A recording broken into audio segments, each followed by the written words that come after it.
के बीच भारत आए लोगों के लिए बड़ा फैसला लिया, तो वहीं दूसरी तरफ यूपी के विकास की भी खबर है। न्यूज 360 में खबर ओडिशा में NSUI प्रेसिडेंट की गिरफ्तारी से लेकर सऊदी अरब के स्लीपिंग प्रिंस की भी है। 20 साल कोमा में रहने के बाद शनिवार को जिनका निधन हो गया। लेकिन न्यूज 360 की शुरुआत सोमवार से शुरू हुए लोकसभा के मानसून सत्र की दिखाएंगे इस रिपोर्ट में। पूरी दुनिया ने भारत की सैन्य शक्ति का, भारत के सैन्य के सामर्थ्य का रूप देखा है। भारतीय जवानों के शौर्य का पराक्रम एक बार फिर से बुलंद हुआ है और ये बुलंदी इस बार देश की संसद से गूंजी है। दरअसल सोमवार को मानसून सत्र की शुरुआत हुई और पहले दिन सत्र के शुरुआत से पहले पीएम मोदी ने ऑपरेशन सिंदूर का जिक्र कर एक बार फिर से दुनिया को भारत की ताकत का एहसास करा दिया। ऑपरेशन सिंदूर में भारत की सेना ने जो लक्ष्य निर्धारित किया था 100% अचीव किया। आतंकियों के आकाओं के घर में जाकर के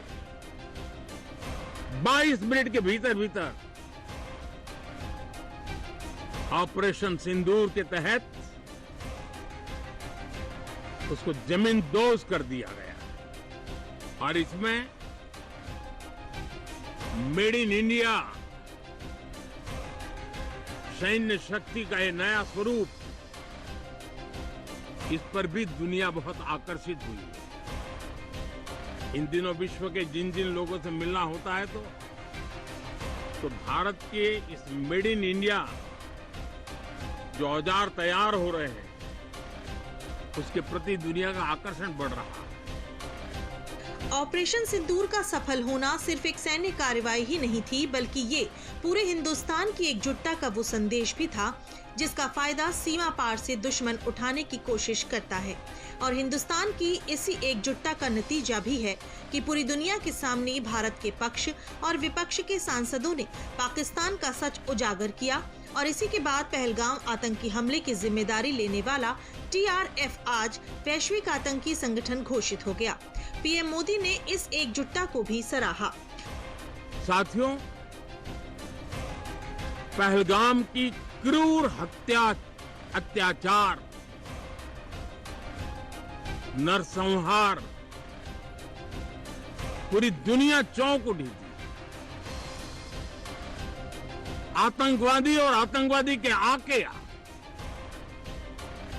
दुनिया का ध्यान उनकी तरफ केंद्रित हुआ। दल हित छोड़ करके देश हित में हमारे ज्यादातर दलों के प्रतिनिधि, ज्यादातर राज्यों के प्रतिनिधि विश्व भ्रमण किया, दुनिया के अनेक देशों में गए और एक स्वर से दुनिया के सामने आतंकवादियों का आका पाकिस्तान को बेनकाब करने का एक बहुत सफल अभियान चलाया। मैं आज राष्ट्रहित में किए गए इस महत्वपूर्ण कार्य के लिए उन सभी सांसदों की सराहना करना चाहता हूं, सभी दलों की सराहना करना चाहता हूं। हालांकि संसद मानसून सत्र के पहले दिन ऑपरेशन सिंदूर को लेकर ही लोकसभा और राज्यसभा में हंगामा हुआ। विपक्ष ने दोनों सदनों में पहलगाम हमला और ऑपरेशन सिंदूर पर चर्चा की मांग करते हुए नारेबाजी की। विपक्ष ने आरोप लगाया कि सरकार चर्चा करना नहीं चाहती है। कि किसी के डेथ के ऊपर, किसी कि मातम के ऊपर आप जश्न कैसे मना सकते हो। और जब हम जवाब मांग रहे हैं ऑपरेशन सिंदूर के बारे में चर्चा होनी चाहिए, और जो प्लेन्स गिराए गए हैं उसके बारे में चर्चा होनी चाहिए। जब सीडीएस जाके बोलते हैं कि प्लेन्स गिराए गए लेकिन आप रिकॉर्ड पे कुछ नहीं लाते हो, जब ट्रंप ट्वीट करके कहते हैं कि सीज फायर है, ये सबसे बड़ी डिमोरलाइजिंग चीज है अपनी सेना के लिए कि कोई तीसरी पार्टी कहती है कि आप लोग सीज फायर क्योंकि इंडिया टैरिफ से डरती है। विपक्ष ने सरकार को चर्चा के नाम पर घेरने की कोशिश की और खूब हंगामा किया, तो खुद लोकसभा स्पीकर को इस बात को साफ करना पड़ा कि सरकार चर्चा के लिए तैयार है। इसके बावजूद हंगामा नहीं रुका। जवाब देना चाहती है, सदन चलना चाहिए, सदन पर चर्चा होनी चाहिए, संवाद होना चाहिए। आप तख्तियां लेके नारेबाजी के लिए यहाँ पर नहीं आए। सदन नियमों प्रक्रियाओं से चलता है। नियम प्रक्रिया में उठाए गए हर मुद्दों के पर चर्चा होगी। आप प्रश्नकाल नहीं चलने देना चाहते, आप सदन नहीं करना चाहते, सदन की कार्रवाई आज 12 बजे तक के लिए स्थगित की जाती है। वहीं लोकसभा में विपक्ष के नेता राहुल गांधी ने रक्षा मंत्री राजनाथ सिंह को निशाने पर लेते हुए आरोप लगाया कि विपक्ष को सदन में बोलने नहीं दिया गया, जिस पर बीजेपी सांसद जगदम्बिका पाल ने पलटवार करते सवालों के कटघरे में राहुल गांधी को ही खड़ा कर दिया। नहीं, देखिए सवाल ये है कि जो हाउस में डिफेंस मिनिस्टर को बोलने देते हैं, उनके लोगों को बोलने देते हैं, मगर अगर विपक्ष का कोई कुछ कहना चाहता है तो अलाउड नहीं है। मैं लीडर ऑफ ऑपोजिशन हूँ, मेरा हक है, तो मुझे तो कभी बोलने ही नहीं देते हैं। तो ये एक नया अप्रोच है।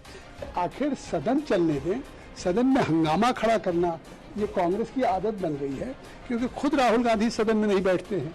खुद सदन में किसी महत्वपूर्ण सवाल पे बाहर तो बहुत सवाल उठाते हैं, लेकिन सदन के अंदर जब वो सवाल पे चर्चा होती तब वो नहीं बोलते हैं। तो ये तो देश देख रहा है कि विपक्ष केवल आज हंगामा करना चाहता है। विपक्ष ने मांग उठाई थी कि ऑपरेशन सिंदूर और पहलगाम आतंकी हमले पर चर्चा हो। सरकार इस पर चर्चा के लिए मंजूर है। ये बीजेपी के नेता के साथ साथ लोकसभा स्पीकर ने भी बोल दिया, लेकिन इसके बावजूद अपनी ही जिद पर अड़ा रहा। जाहिर है कि विपक्ष के इस एक्शन पर सवाल भी उठेगा, क्योंकि जो संसद जनहित के मुद्दों को उठाने के लिए होती है, वहां सिर्फ हंगामा देखने को मिलेगा, तो जनहित के मुद्दे कहां जाएंगे? सदन में हंगामा क्यों? संसद के शीतकालीन सत्र में भी ऐसे ही हंगामा हुआ था। क्या हर बार हंगामा करना ही विपक्ष का सियासी एजेंडा बन चुका है? जब सरकार ऑपरेशन सिंदूर पर लोकसभा में 16 और राज्यसभा में 9 घंटे बहस के लिए तैयार है, तो फिर हंगामे का क्या मतलब है?